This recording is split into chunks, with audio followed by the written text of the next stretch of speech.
I've gotten to a point where I don't mind if it happens. Like, it's like, oh, hey, that just happened. And even my wife is, when something does happen around her, she'll be like, oh, this happened. And we don't make it a big deal anymore. Yeah. Like when it first happened, holy shit, we were like, this time I felt threatened. Welcome to Houston Strange. My name is Adam and I will be your host. This episode is a special update episode with our friend Mike from the first few episodes of season 1. So if you haven't had a chance to listen to them yet, it might be better if you do so before carrying on with this one. Thanks to everyone for the lovely responses to season 1. I've been busy driving all over the place, trying to find more stories and doing more interviews for season 2. So this is my call to action. If you live in Houston or the surrounding areas and you have a story that you'd like to share, please reach out to me on Instagram at Houston_strange, TikTok at Houston Strange, or just email me at HoustonStrangePodcast@gmail.com. And don't forget, we can do all of this anonymously if you would prefer that. Like with Mike's story. I had been hoping to get back up to Crosby to catch up with Mike, but of course, schedules and Houston weather kept hampering our plans. Finally, I ended up meeting him in the Heights and tagging along with him while he ran some very important errands. Valentine's gift shopping for Susan. So this episode takes place in possibly the most stereotypically Houston settings. A HEB parking lot, 610, 290, and finally, a Whataburger. Hey. So I had to get something on the fly. All right. Right on. How are you? Doing all right, man. Doing all right. You want to go on a little adventure? I'm going to go Best Buy. Let's go. All right. Well, yeah, man. How have you been, more importantly? It's been so far so good. Things, just kind of just working, doing what I can. Things just go along, just things don't ever stop. Give me a second, it's my wife. Oh, yeah, go ahead. Hey, babe, you're on speakerphone. What's up? Oh, hello. Hey, how's it going? Sorry to interrupt. No, you're fine. Hope you're doing well, Adam. Thank you, you too. All right, goodbye. Goodbye. So, it's almost, how should I say, it's almost hard to explain because it's now gone from things where it just happens to where it's almost tactical. Okay. And it's weird. I don't even remember where I left off with you, to be honest. Did I ever tell you about the investigation that happened? Like, we actually had a professional group come out. Yeah, they were the ones that... Mike had a local group of investigators come out to the house one evening. The group brought their equipment to the house and caught some interesting potential evidence. But rather than just going there to experience the house, they had arrived with a solution in mind. I've said this in previous episodes, but I really don't think there's any experts when it comes to the paranormal. I think there are some individuals who may be well read in historical cases, some who maybe do have a gift with communicating with spirits, and some who feel that their belief is the one true answer to every scenario. I'm not saying I don't believe them, but my approach would be more along the lines of trial and error and comfort. If there is something happening in your home or around you and someone suggests a remedy of sorts and it's something that you're comfortable with, then try it. If it doesn't work, move on and try something else. Mike and Susan don't live in constant fear of the events in their house. Yes, bizarre things happen occasionally, but their main concern is that the kids aren't feeling threatened or scared. Susan is of the Buddhist faith, and so for her, she feels like these presences or occurrences could very well just be her ancestors, and I would be inclined to feel similarly based on how I was brought up. The investigative group, however, came to Mike and Susan's house, hoping to rid the space of the evil within using the only method they knew, a FaceTime call with an ordained minister. The results were not what they were expecting. So one of the devices that they had was this orange box. It had a barometer on it with temperature, and it also can sense any type of movement. And when it was all said and done, it spits out an Excel sheet of data, and it registered the temperatures minute by minute. After the prayer happened, the temperature of the house dropped 10 degrees. The house literally responded to it. In their mind, at that point, the guy was like, okay, we've done what we could, And we're ready to leave. We're sure that everything is now gone. And then when the girls go, and the girl who was documenting everything was like, no, there's something wrong. And she can see it in my mannerism because I suddenly became very uncomfortable. I've been in that house and I've never really felt fully uncomfortable. Even with everything that happens around me, like I've never felt full on threatened. This time I felt threatened. And suddenly she noticed the shift in the house and she looks at the guy and she goes, I don't think this is over. He just had a face of just defeat. As soon as these people left, it went back to what I consider my normal. Right. Which is things happen, but it never got to where the feeling of the house of that night never returned. I'm not trying to be dismissive of anyone's beliefs by any means, and I genuinely think this group had the best of intentions for Mike and Susan that night, but clearly something in the house did not agree. I know Mike has reported feeling uncomfortable and scared at times, but I'm pretty sure this is the first time he has felt this level of tension in the house, and once the investigation was over, the house went back to Mike and Susan's level of normal. The relationship between Mike, Susan and the house has definitely changed in a light-hearted and almost comical way over the last few months. I think it was maybe it happened right before Lunar New Year. I was in his room, and you know that blue car, I think it was there when last time you were there, it has a little blue car that has a center that's out, the door opens, a little plastic thing. Yeah.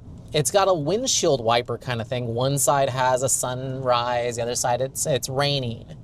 And if you go back and forth, it sings different songs about the weather. I've heard that thing click as if it got turned to a different weather side and it goes off. Like I heard the physical click of it landing on the other side.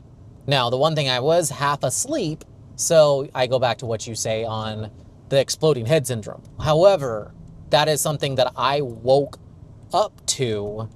Now, if I was maybe imagining the click, okay, cool. And I also think about, okay, when's the last time I changed the batteries on this thing? Because I also know that toys act erratic whenever, they're about to die.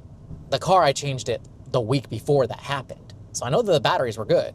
And I'm now awake to the sound of the singing that it makes. So I can't be imagining that there's something in my head that I'm just hearing things, because I now see the visible lights on the car, because it has, whenever it starts singing or doing its thing, it's got lights and stuff like that light up. And so I know that things happen in both rooms. His is far more aggressive when it comes to when things do happen. It's less when it's in his room, but it's more aggressive, if that makes sense. So the car thing happened at 5:30, and that's usually when I get up for work. But at 6 o'clock the following day, I actually woke up to the door handle being turned, and I saw it start to open. My wife never came in, and she never did. And so I was like, that's weird. So I got up because it was time for me to get up anyways. She's dead asleep in bed. And it's happened several times at 6 o'clock. Something will happen.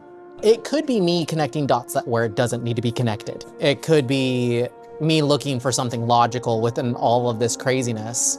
But it seems like it's almost learned our habits. And things have started to happen to almost wake me up at 6 o'clock, making sure that I am up. And it's and I told my wife that, and I was like, you were dead asleep, but it still got me up by 6. So at this point in this ongoing story, it feels like the family and the ghosts are just cohabitating. Mike and I were even talking about what would happen if they were to move to a new house, and he admitted he thinks he would miss the activity. I think this is interesting because over the years I've definitely heard a lot of friendly ghost stories. Ghosts who apparently made beds and cleaned up messes. Maybe we don't hear as many stories like this because they lack the typical spine-tingling tales we've come to expect when discussing the paranormal. That being said, there is still strange and unexplained activity happening here with fair regularity. Mike and Susan asked their neighbour Michelle to feed their dogs while they were out of town. You'll remember Michelle from Season 1, Episode 2.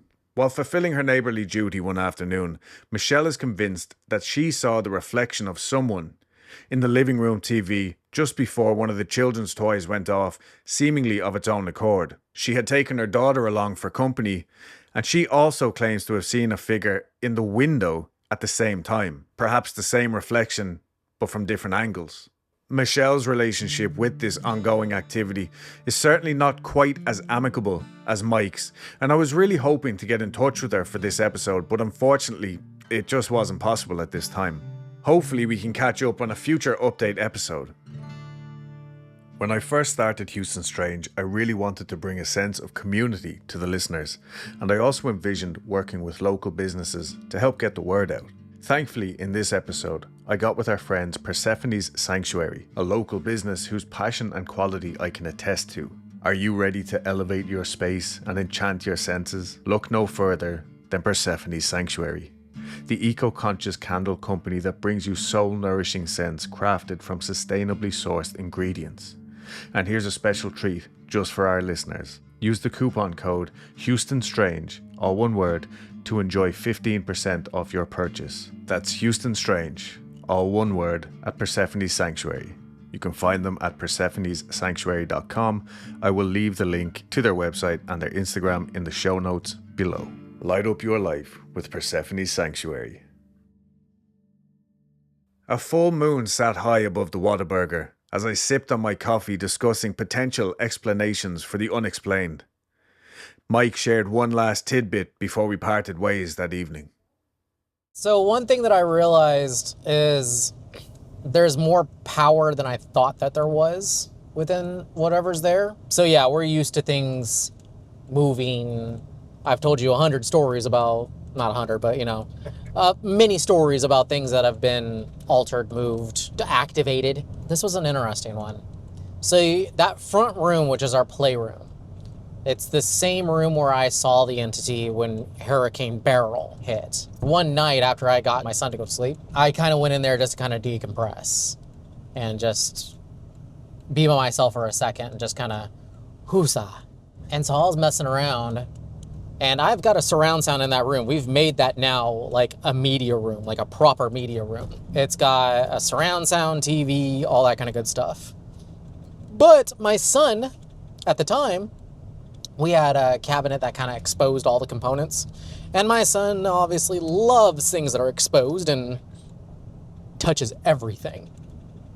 And so we had unplugged everything, and just because it was like everything's hooked up to an automation system, don't want him getting ideas.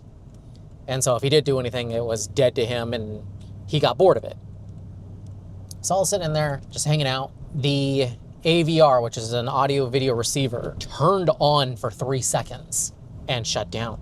And so I looked at it, and me being the profession that I'm in, I've actually never seen that happen. And so I looked up there and I was like, okay, that's weird. And just thought it was an electrical glitch. And kind of went about just looking at my phone, hanging out. And so I go back and I asked my wife, I was like, the AVR come on, did you mess with anything? And she goes, no, I unplugged it. And I'm like, wait a minute, what? She had unplugged the AVR. It wasn't to power, and I saw the LED display on it light up, and the thing was unplugged. This is the thing I tried to explain to people. More often than not, specifically in poltergeist type cases, things can go dormant for weeks, months, or maybe even years. When we read about the cases in books years later, it can often seem like the activity is incessant. But oftentimes, when we look at a timeline, it appears that whatever it is that causes this activity has simply gone away, only to show up again on a random Thursday evening to give some "I'm still here" or "look what I can do" display of weirdness. If you're looking for answers for these types of phenomena, you've come to the wrong place, because I can safely say, I do not know. And like I keep saying, I don't think anybody really does. Because if we had answers, we probably wouldn't be here telling each other these stories. This was my first episode of Updates, or mini episode. But if you have any questions you'd like to ask me, or any of the storytellers that I've had on previously, please reach out to me. And like I said at the start of the episode, if you have a story you'd like to share, or a location that you'd like me to check out, please get in contact with me through Instagram at Houston_strange or email me at houstonstrangepodcast@gmail.com.